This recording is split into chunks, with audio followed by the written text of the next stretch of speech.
And we're back with some hot round 2 modern action. We have Kyle Palmer, who does work here, versus Michael Farrell. So it looks like we've got Burn v. Abzan. Pretty exciting little matchup. I don't know how different the Abzan match is for Burn versus Jund, but it was pretty much 50-50 before Collective Brutality, and then got a little bit swayed in Jund's favor. I'd imagine Abzan's a little bit better because they have a little bit better sideboard options, but we'll see how this goes. I think it's still probably just a combination of Brutality and Finks. I don't think that Farrell's on a Rhino, but I wouldn't be surprised if he was. I know Farrell is very high on Kalidas. Yeah. So I would be surprised if he wasn't playing like 6 Kalidas in the deck. Like 4 new Kalidas, 2 old Kalidas. Seems like the right number for him. Oh, Vend SS loves Abzan. Hearts the Abzan. Hearts the Abzan. That's reasonable. I heart Jund, but I really just heart green-black in general, so Abzan's fine. It aight. White's probably my least favorite color. He hates the white. I will amend that. White is definitely my least favorite color.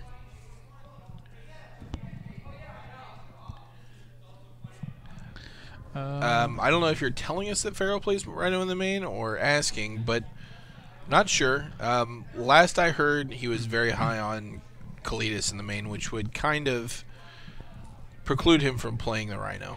Well, Farrell automatically deserves to lose because he's pile shuffling. I agree. And that is awful. It is atrocious. It's 2017. Do away with the superstition of pile shuffling doing anything. Yeah, he deserves to go to 4 because he pile shuffled. Yeah, just force him to go to 4, actually, Table Spotter. Just force that mulligan. Just start chanting 4. 4. 4. 4. 4. 4. 4.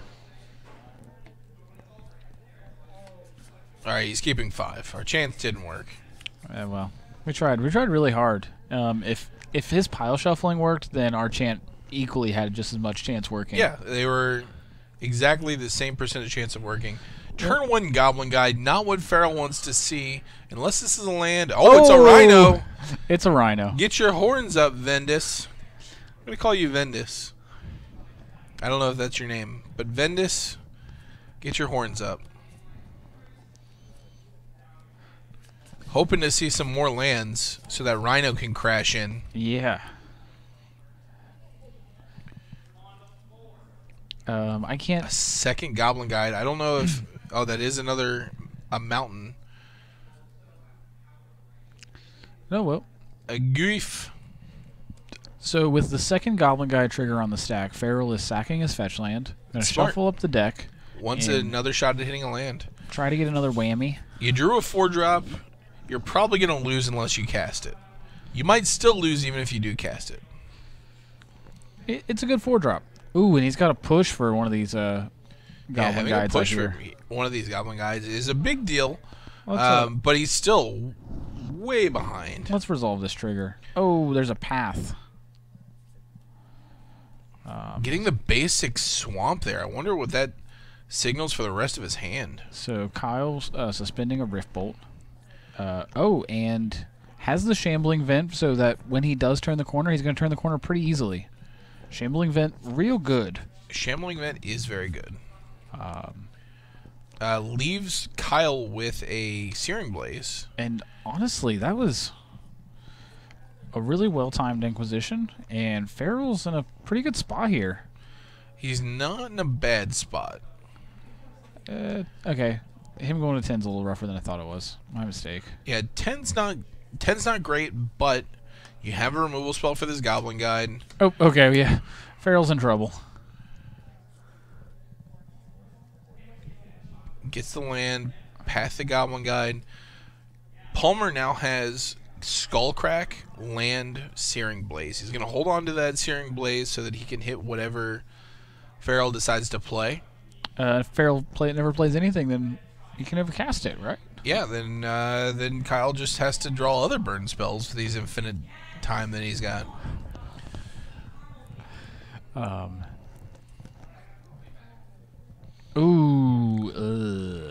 So we need to fire off the Skullcrack here. So the Skullcrack became deal 5. Yeah. Okay, so Farrell will have the mana for the turn 4 Rhino. Kyle did draw, but he's going to go to 3 Helix to have to cast it, I think.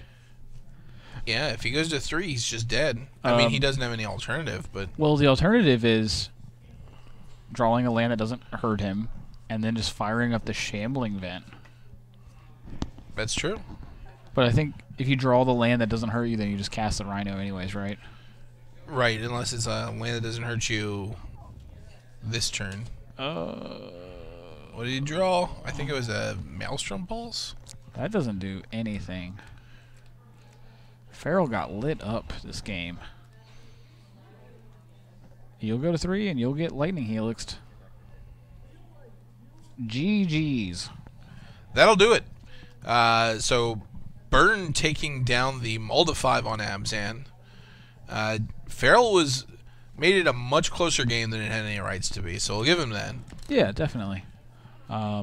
So I think Farrell will be bringing in probably around 2 Brutality, maybe 2 Finks.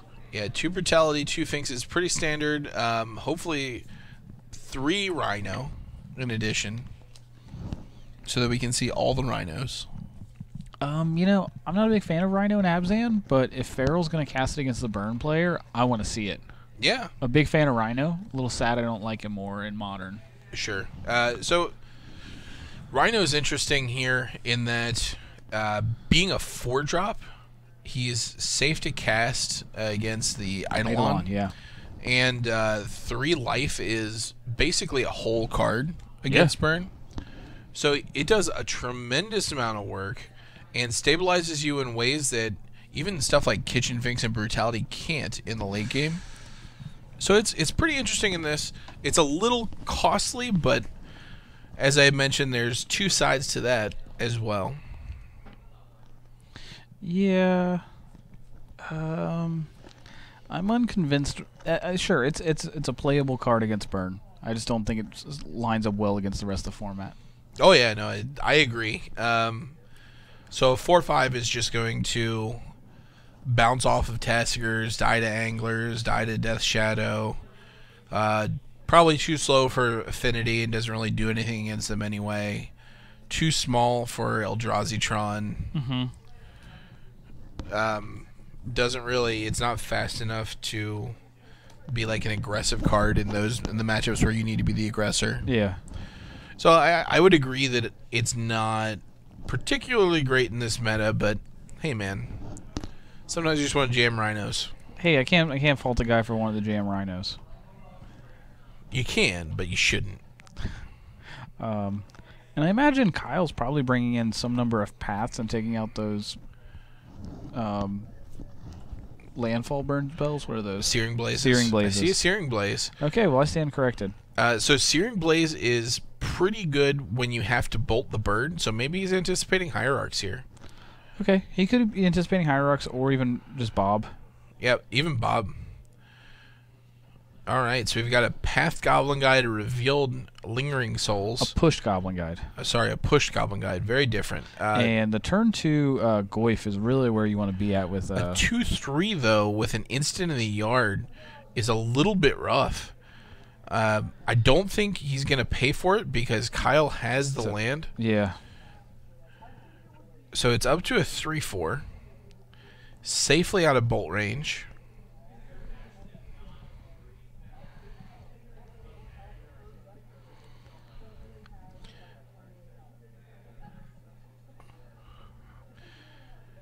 Alright, we've decided to fire off our Searing Blaze and deal 3 regardless.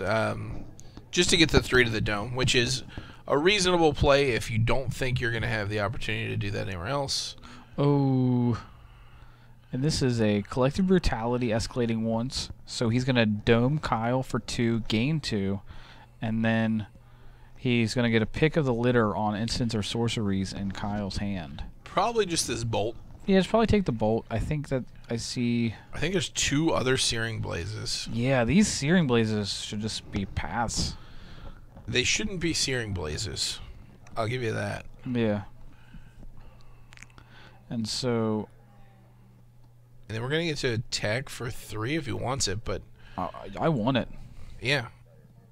You're kind of leaving yourself open to this Goblin Guide attack, but you gotta You're at 19. It's fine. His hand is a lot of do-nothings.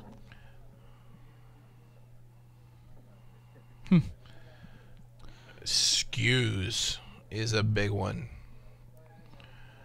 And if he's going to tap out like that, I'm just going to cast the Skews and eat the first Goblin Guide. Yeah. And put him out of range of the Goblin Guide. And interestingly, if Kyle draws a land, that's a prime target for a Searing Blaze. Okay, yeah, true. So he sends the Rift Bolt at Mike. But even if he...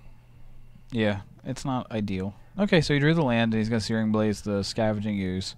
I'm not sure what the fetch here is for. If you've got 2 Searing Blazes, you want to cast one of them now. And then if you need the land for the bolt on the back end, that's fine, but ideally you want to pop it and get the landfall on your other Searing Blaze. So he has another second Rift Bolt. Okay. That makes sense then. Definitely want to be as efficient as possible with this burn deck using your mana. And if Farrell still is at 13, he's in a pretty safe spot. The Goyf is now up to a 4/5 because of the Scavenging Ooze. Oh, and now the Goblin Guide going into the yard. But he's still having trouble. He's still going to give Kyle an additional turn. Yeah, he's going to get 2 turns worth of burn here. Getting to 10 is rough. What is that? A 3 mana sits That's on an ensnaring bridge. Oh. Well. Alright, so get some souls. Those can swing under the bridge. Yeah, they can swing under the bridge for now, but they're going to get... Yeah, he's got 3 lands. I can't imagine him drawing anything that he can't cast. Yeah, he's got another... Oh, they take 3. Alright, so Farrell's at 4. Farrell's at 4. We have a mistake on the life total there. Well, he didn't get the Rift Bolt. Yeah, okay, he didn't get the Rift Bolt. Wow. That ensnaring bridge. Kyle flooding out a little bit here. Oh! With a Maelstrom Pulse off the top, eat your bridge, and let's go to game 3. Get in there for Xaxes on a Goyf and his Spirit. I was about to say that that Abrupt Decay might have been a little premature on the Goblin guy when he could have just cast the Souls. Probably. Casting the Souls might have been better because it might have taken a turn off the clock. Right.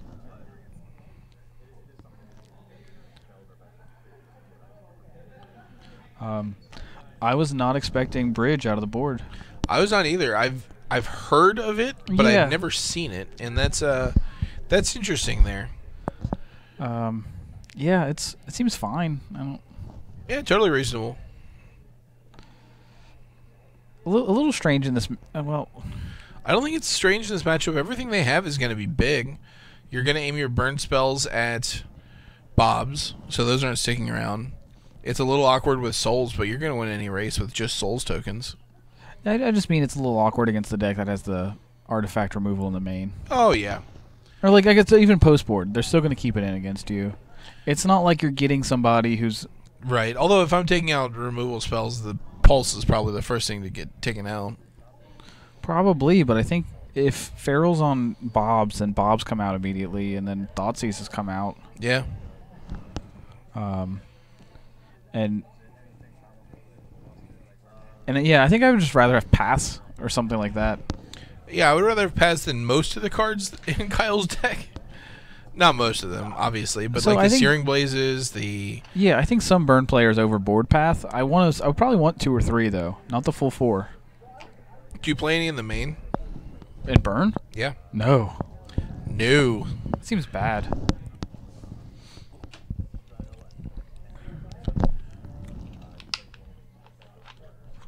Are you going to play Path in your main deck on Burn? I don't play Burn.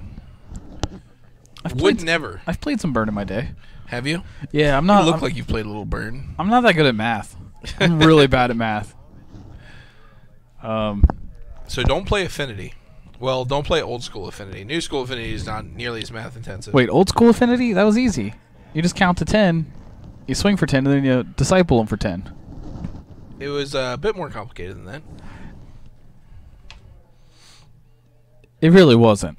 It was pretty math intensive. It was not math intensive. It was a difficult deck to play, I think, but it was not a math intensive deck in the way that Burn is.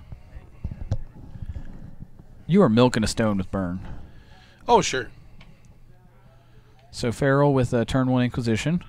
Off that Blooming Marsh, being able to save life on this early turns is really great for this Abzan deck in a way that wasn't an option months ago. I see him taking an Eidolon, leaving him with a Spike, a Lightning Helix, and another Searing Blaze. Get the Searing Blazes out of this deck. It's probably wrong, but I just, do not want to see him. Gives Farrell a land. Good job, idiot guide. Yeah, what a dummy.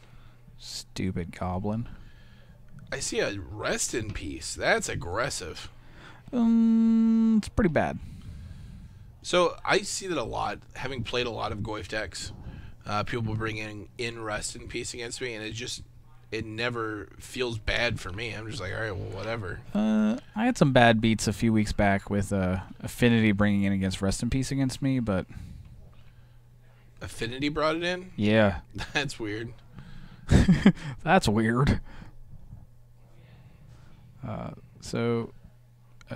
Farrell casting an Inquisition on the Lightning Helix. He gets hit with a Rift Bolt, and this Goblin Guide is still just going to town on him. Yeah. That Thoughtseize seems pretty bad. Yeah, we're going to get rid of it. Okay, we're going to Path. Not the end of the world. Are we going to take... Are we shocking to do that? I can't tell what... We're definitely taking... Yeah, we're taking the full 3. We're bolting to do it. Yeah, we were bolting ourselves to get that Goblin Guide out of the... Well...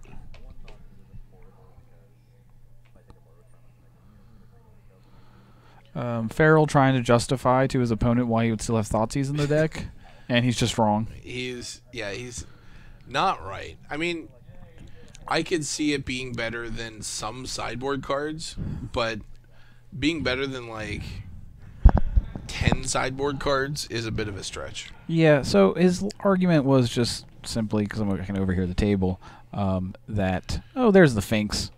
Game 2, buddy. Finking it. Up to 9. His argument is that if I can Thoughtseize you and take away a Boros Charm, I'm going to pay 1 black mana, and I'll prevent 2 damage from that Boros Charm.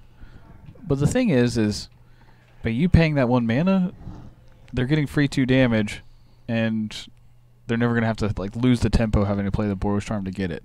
Right. Seems pretty good. I don't know. Goodbye, Searing Blaze. So he brought in a Flaying Tendrils. Interesting. What are we boarding out at that point that we were... Not Thoughtseizes. I think Bob is better than Thoughtseize, honestly. I agree, but I'm also greedy, so... So Kyle did apparently bring in Paths, which got the Finks cleanly. Draws a Boros Charm. Hot. Let's see if he doesn't make the mistake of trying to hit that Lily with it. Yeah, just let the Lily go. Even if you have to sacrifice a land from an alt, who cares? You don't want to see a Rhino here. That's the big thing you don't want to see. Yeah, we need a Rhino. Down to 2. We need a Rhino. Scary territory. Down to 1. Here's a Tarmogoyf. 1 is no different from 2. Or no, he discarded. He discarded, yeah. Yep, and there's a Skullcrack. Skullcrack you. That'll do it. Kyle had them all, man. Just did not draw that many lands and just lit them up. Drew 2 lands, got another one from a Path, and that was all she wrote. Farrell's draws seem kind of awkward there. I don't know if it's just the matchup and that you just don't have that many turns, but they did not seem to line up smoothly. Yeah, it didn't help that I kind of get the feeling he's not playing Grimflayers. He isn't. So by taking out Bob, you lose a ton of your 2-drops. Yeah. And so your early game, you don't really get the pressure, and then you just give them more time to draw. Mm-hmm. So it's a little bit awkward, but... Yeah, so... Yeah, I could see that. That might be what it is. The lack of flayers just kind of force you to be on Goyf early on to kind of put the pressure on him, and he just didn't have it. Right. All 3 games. He had it the one game he won. Yeah, he had the 2-drop for the game that he won. Discard into 2-drop, yeah. Yeah, very strong play. But didn't have it for game 3 or the game where he mulliganed to 5. So that'll do it for round 2. We'll be back for the third of 4 rounds on this Tuesday night with some hot modern action.